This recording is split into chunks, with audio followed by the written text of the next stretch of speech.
Hi, welcome back to Thinking Healthy. Today's lesson, lesson 4, how are we there already, is called The One Thing You Need for Long-Term Success. I'm very excited to share this with you because this has made a huge difference for me. Alright, let's get into lesson 4. See you soon. Lesson number 4, the one thing you need for long-term success and why you failed until now. Your health is always a journey. It's an ongoing process of moving toward your goals and better health with each day and each choice. But it can be very difficult to manage that journey alone. Life happens. There will always be a celebration or a disappointment. But when you have at least one encouraging person on your side and a plan, you are far more likely to succeed. I would love to be that person who helps you to create the life you deserve and desire. Here's what one of my clients, Deborah, had to say. Thank you so much, Sophie, for changing my life. I came away from my session with you enlightened and determined. Your advice and suggestions have made a huge difference with what feels like little effort. I've lost 4 kilos in only a month. I now drink more water, eat and sleep better, and really enjoy my evening wind-down routine. My life has changed all the better from my session with you, and I feel so much healthier for it.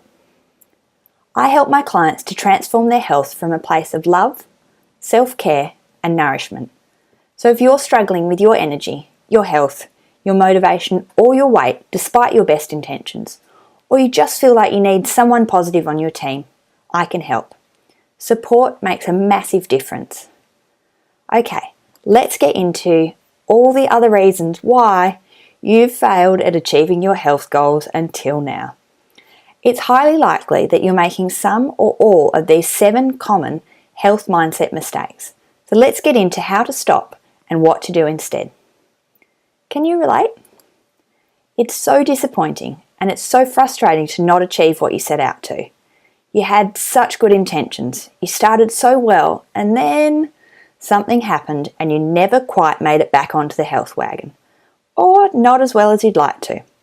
Perhaps you even decided that it's not that big a deal after all and put it off again because you really wanted to avoid the uncomfortable feelings that you had around, yet again, not following through on your promise to yourself to finally, this time, really actually stick to it and up-level your health, to take back control and make change that lasts.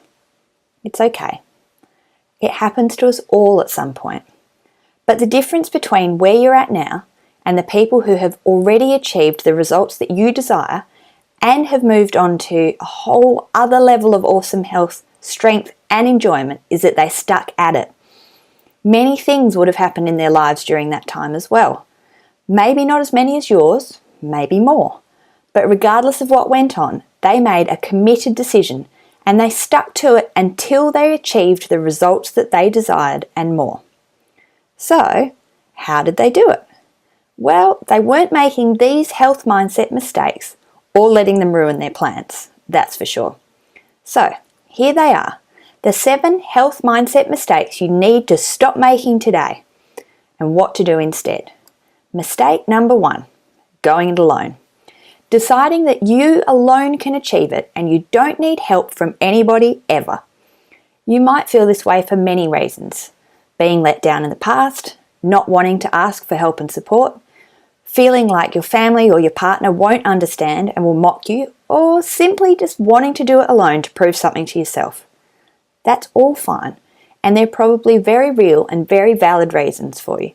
But you're far more likely to succeed if you've got at least one positive and encouraging person on your health team who'll be there for you on less inspired and less motivated days. Someone who calls you out on your excuses, holds you accountable for your choices and your behaviour. Maybe your partner, your family or your best mate don't see why you want to improve your health, or they aren't being supportive. Perhaps you're the only one you know interested in that particular goal. Getting someone else on team who is after your best interests will make all the difference.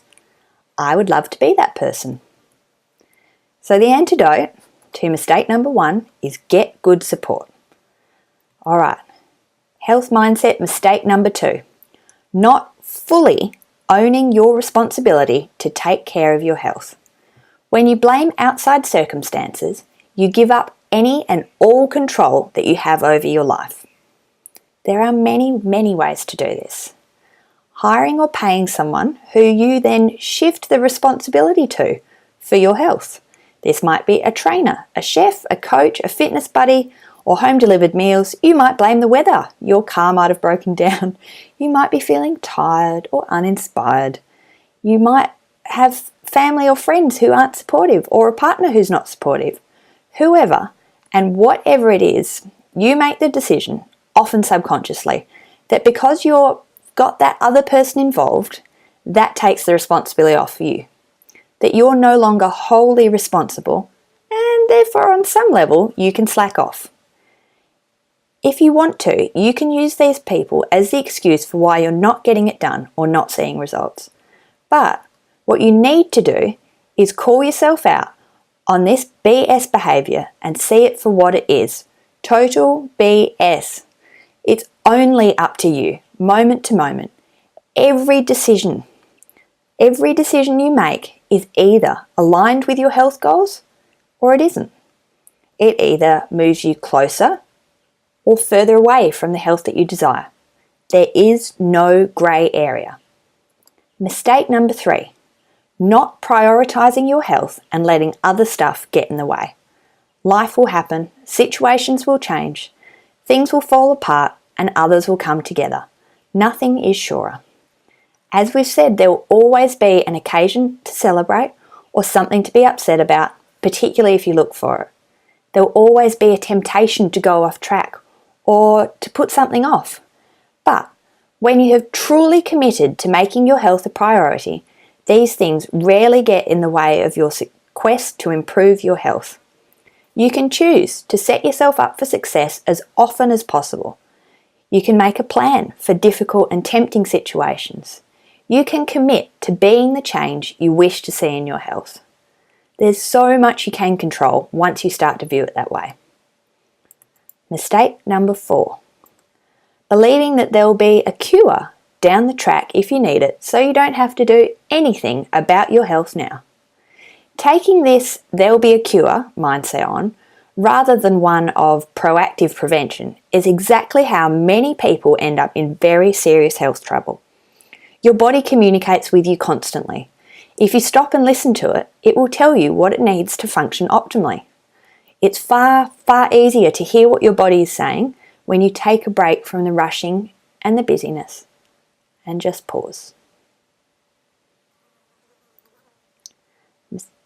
So, the antidote to this is listening to your body and proactively preventing disease. Mistake number 5. Feeling overwhelmed by all the options and choices and information and using that fear and perfectionism to procrastinate and never actually get started. This gets you nowhere. So you stagnate, you get stuck and you just fail to move forward. This is the same as getting impatient with the lack of results you're seeing and quitting before you've even seen it through. Your health is always a journey. There isn't necessarily a destination, and it's an ongoing process. One that you will enjoy every part of once you commit to it. So, don't let your thoughts, your feelings, and your emotions run your life. Recognise that these factors are only feelings. They are separate from you. They will come and go like the weather across the sky. You are not controlled by them, but you are large enough to hold all of them. They're just there, and they will pass. Mistake number 6. I've fallen off, so it's all off. Deciding that because you had one off-plan meal, or missed one workout, or didn't get up early one morning, then the whole day or week of efforts is ruined. And you respond with blowing out any way you can to reinforce this belief to yourself. This belief can lead to deciding that it'll be too hard to get back on again and letting yourself off the hook by not trying at all. One meal doesn't wreck a diet, just like one workout won't make you fit. Choose to see your health on a continuum style scale. You are either moving toward your goals and better health with each choice, or you're moving further away from it. Reflect on the progress you've made to this point, and remember, even if you're going really slowly or taking baby steps, you're still moving forward, and that is progress. Mistake number 7. It'll be fine. I'm just going to leave it to chance.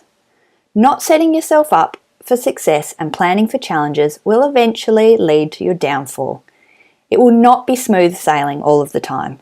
There will be unavoidable things that get in the way of your plan that you actually have no control over. But having a plan for how you'll navigate those times and how you can best set yourself up to succeed most of the time is the health game changer. Set yourself up for success. So, today's action step. Do something about it. During this course, I've been helping you day by day with the awareness part of changing your health. But the action part is up to you. So, I want to ask you, what one thing can you do today and tomorrow and the next day and the day after that will help you to take an empowered and proactive approach to up-leveling your health? Do you need to set up a team, or start something, or quit something, or follow through? I know that you know exactly what you need to do. So I urge you, go and do it. Take that next step and set yourself apart from those with good intentions who get nothing done. I know you can. If it's your diet and your approach to food that you know you need to change, go on and enroll in conscious eating and be empowered to overhaul your diet. Okay, I'll see you tomorrow for lesson number 5.